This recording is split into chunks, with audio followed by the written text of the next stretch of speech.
sakit mah gak ngerekam. Kalau kita waduh. Waduh, kalau itunya di skip aja.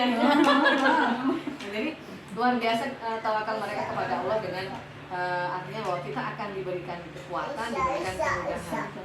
Ya, sama diberikan kemudahan walaupun hanya berbekal ya seadanya. Paling makanan juga kan kurma, nggak ada mie instan dan sebagainya. Tapi bisa dengan luar biasanya. Jadi memang ketahanan mereka dengan tantangan ya selama perjalanan, selama berniaga itu luar biasa. Mereka sangat yakin bahwa pertolongan Allah itu dekat.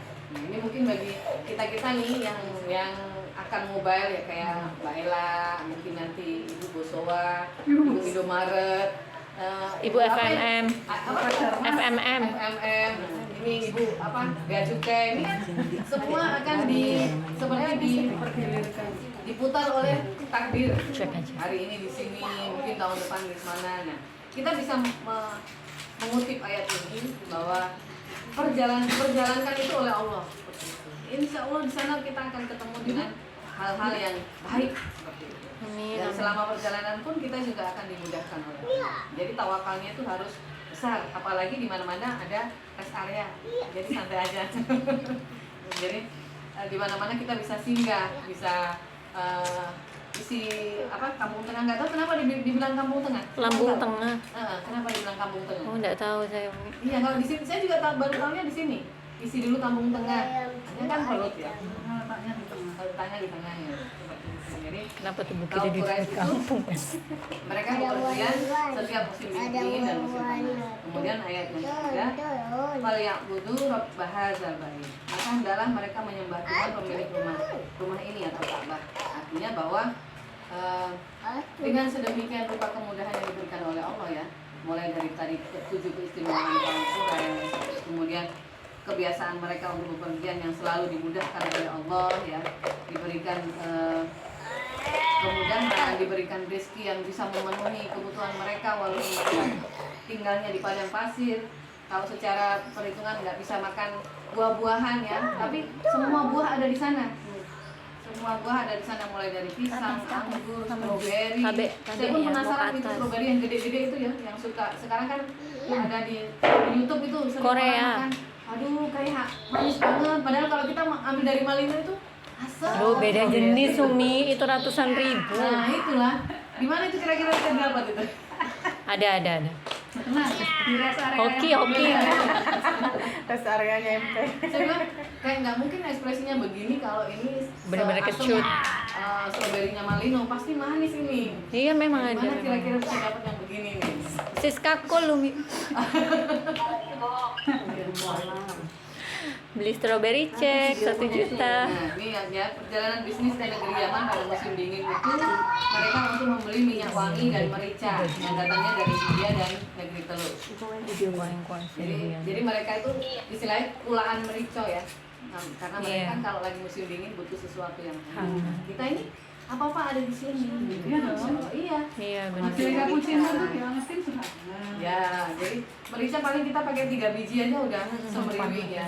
Apalagi yang dimasak suki ya, pakai merica juga. Masya Allah, mereka harus bepergian jauh hanya untuk mendapatkan merica. Dan kemudian mereka sebaliknya pada musim panas mereka ke Syam untuk belanja biji-biji pertanian. Dan mungkin sebangsa jagung gitu ya, mungkin seperti itu. Kacang-kacangan. Karena memang nggak ada di Kayak tempat pernah itu, nggak ajak ke ada. sana. Kalau kita di pasar Villa semua sudah ada, semuanya sudah lengkap. Tinggal mau bikin apa aja. Itu pun kita bingung ya, hari ini mau masak apa, besok mau masak apa lagi. Itu aja yang tiap hari kita pikirin. Kalau mereka kan kayaknya justru makanannya nggak beragam ya, kurma. Terus apa itu roti yang dilinting-linting itu? Canai. Dikasih cuka ya, kalau di sirop itu saya baca dimakan pakai cuka. Kemudian kambing. Akhirnya nggak ada menu yang kayak kita gado-gado lah, batagor lah, nggak ada yang begitu-begitu. Jadi memang ya nggak ada. Orientasinya tuh beda. Sama saya pernah juga di YouTube itu sekilas itu Ustaz mengatakan kurang-kurang ini kita itu berkuliner seperti itu. usia sudah 40 gitu. Betul memang. Saya ya, maksudnya saya. Saya aja iya. Jadi kurang-kurang ini keingintahuan kita tentang kuliner. Belum pernah ini, belum Iya, pernah ini, benar-benar. gitu. Artinya bahasa saya sendiri ya. Sudah Mi, kita fokus kepada Kesehatan. menyehatkan diri supaya bisa beribadah dengan maksimal. Itu saja. Satu tutup. Oke. Ini ya. Tutup dulu ya. Nah, tadi yang ayat selanjutnya hal yang budu jadi bahwa memang mereka tuh harusnya bersyukur dengan keadaan seperti ini. Mereka saja dengan keterbatasan seperti ini diperintahkan Allah secara khusus untuk menyembah Allah dengan sebaik-baiknya. Apalagi kita, ketika semuanya serba mudah, memandang kanan kiri semuanya hijau, ya. Tidak pernah merasakan cuaca ekstrim, dingin yang ekstrim, panas yang ekstrim, nggak pernah, begini-begini aja. Cuma kadang yang hujannya agak deras, cuman kadang ya kita nggak bisa kering baju, itu pun bisa hitungan jari gitu. Jadi kurang-kurangi mengeluh, tapi perbanyak bersyukur. Karena memang ternyata di belahan bumi sana keadaannya sangat keterbatasan yang kalau kita bayangkan seperti tadi saya ceritakan ya, itu aja Allah memberikan perintah secara khusus untuk banyak-banyak menyembah Allah. Itu kalau menyembah Allah kan ya termasuk di dalamnya bersyukur, taat kepada perintahnya, memaksimalkan ibadah. Itu notabene keadaannya jauh dibanding dengan kenyamanan yang sedang kita rasakan. Yang mungkin bisa dibayangkan ya, kalau di padang pasir angin aja itu udah istilahnya kalau mau debu udah kayak apa, pergi-pergi juga susah. Jadi kalau kita menganalogikan sekarang, tidak ada lagi alasan untuk tidak bersyukur. Dan kemudian di ayat yang terakhir, alladzi at'amahu min ju' wa amanahu min khauf, yang telah memberi makanan kepada mereka untuk menghilangkan lapar dan mengamankan mereka dari ketakutan. Jadi poin pentingnya ada di ayat yang terakhir ini. Waalaikumsalam. Bahwa Allah itu mengatakan ya, di sini dikatakan bahwa menghilangkan rasa lapar dan mengamankan itu adalah nikmat yang paling besar.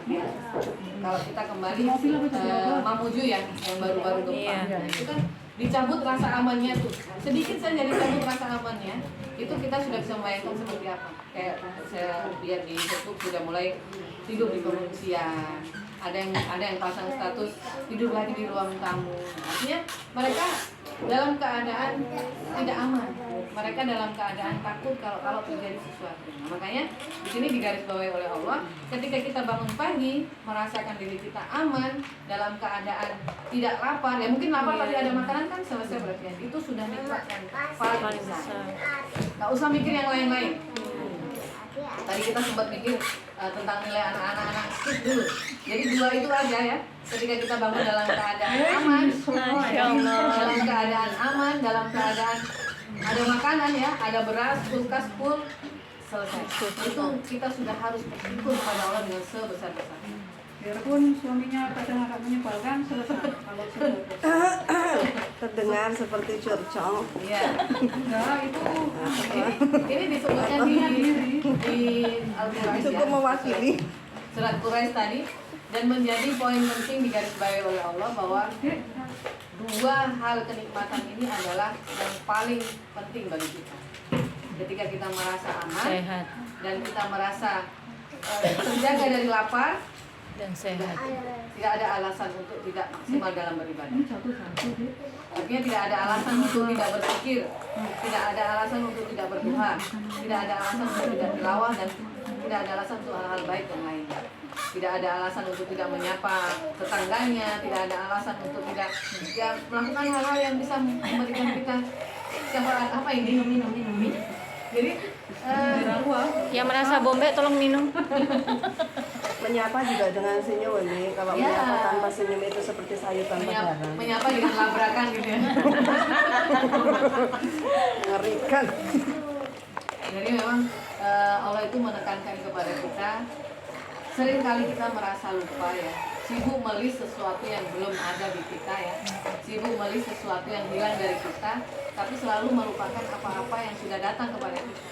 Ya, kayak tadi kita bangun dalam keadaan aman ya, tidak dalam kondisi perang, tidak dalam kondisi banjir. banjir, bencana dan sebagainya. Tapi kita lupa mengucapkan alhamdulillah ketika membuka mata.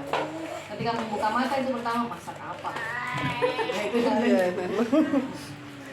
Itu juga cara ladang pahala. ya, insya Allah ya. Masak apa supaya kita semangat untuk melakukan ibadah-ibadah yang insya Allah. Jadi Al-Quran ini diberikan Allah kepada kita.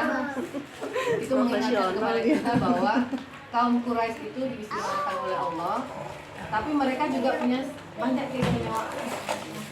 Mereka senantiasa bersyukur dalam keadaan yang serba keterbatasan, dalam keadaan yang mungkin untuk melakukan sesuatu itu penuh dengan tantangan, kesulitan, tapi mereka tidak pernah melupakan untuk senantiasa bersyukur dan memaksimalkan ketaatan mereka kepada Allah.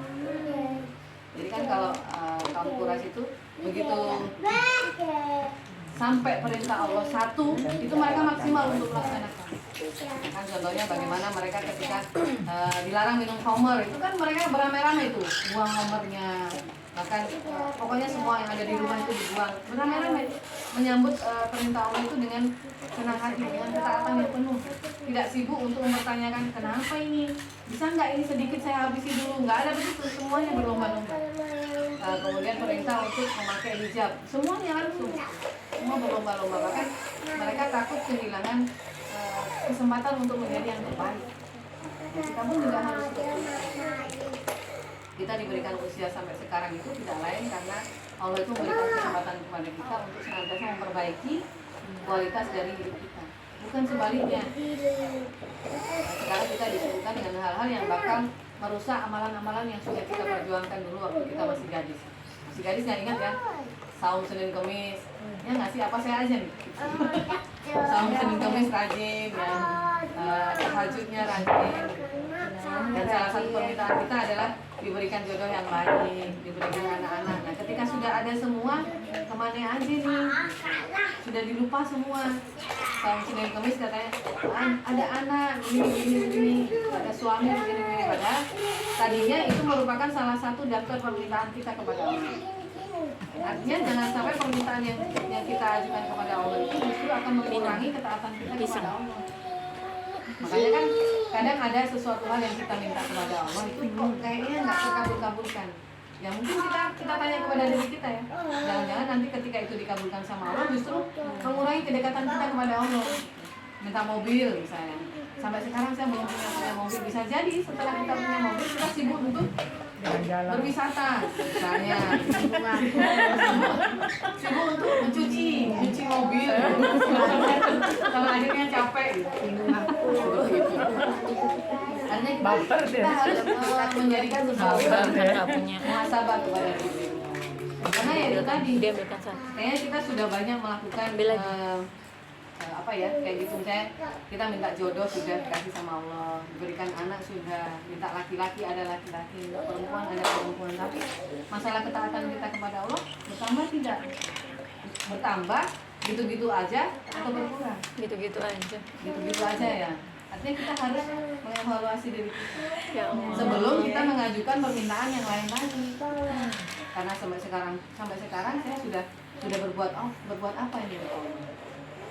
Jadi jangan sibuk melis, ini kayaknya belum dikabulkan, ini belum, ini sudah, tapi apa-apa yang sudah kita lakukan itu belum maksimal.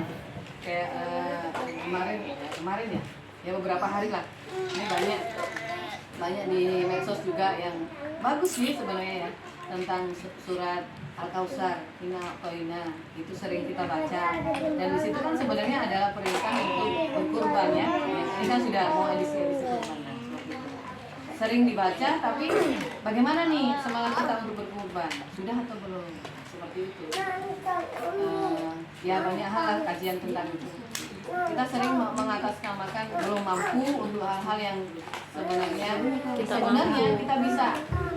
Tapi kita bersembunyi bahwa belum. Ya, kita tanya kepada diri kita sendiri lah. Di situ dihitung-hitung ya sama si penulis itu 5.000 saja sehari itu sebenarnya kita sudah bisa berkurban. Jadi sebenarnya tidak ada alasan untuk kita tidak bisa berpartisipasi dalam ya kalaupun tahun ini belum ya lanjutkan nabungnya untuk tahun depan. Jadi jangan tiap tahun langganan nggak ikut. Itu harus menjadi sebuah perjuangan bagi kita. Karena yang dinilai sama Allah kan bukan darahnya, bukan dagingnya ya, bukan binatangnya, tapi bagaimana kita berjuang untuk bisa berkorban. Sejauh apa semangat kita untuk berkorban? Kalau yang sekarang sudah bisa 1/7 ya, ayo nih ditambah lagi. Jangan targetnya hanya sampai 1/7 aja. Gitu. Ketika sudah 1/7 sudah merasa sudah tertunaikan kewajibannya, sudah maksimal. Tidak. Apalagi kalau sebenarnya kita kemampuannya bisa lebih dari itu ya. Kan tidak dibatasi. Mau 2/7 boleh, mau 3/7 juga boleh. Jadi nggak harus 1/7 gitu. Jadi jangan merasa bahwa ketika sudah 1/7 selesai. Kalau kita mampu lebih dari itu ya, ayo. Jadi kembali lagi bahwa ketika dua hal itu sudah kita miliki, ayo kita meningkatkan ketaatan dan kepatuhan kita. Ini kan yang susah ya, taat dan patuh kepada apa itu kalau kita guru SD upacara taat dan patuh kepada peraturan itu kan kita benar-benar patuh banget kalau grup ini kita sama Allah udah begitu atau belum? Kita udah maksimal atau belum? Kita tanya kepada diri kita masing-masing. Apalagi usia semakin bertambah ya, bukan berkurang. Sebenarnya bukan bertambah tapi berkurang jatah kita untuk beribadah. Jatah kita untuk beribadah itu semakin.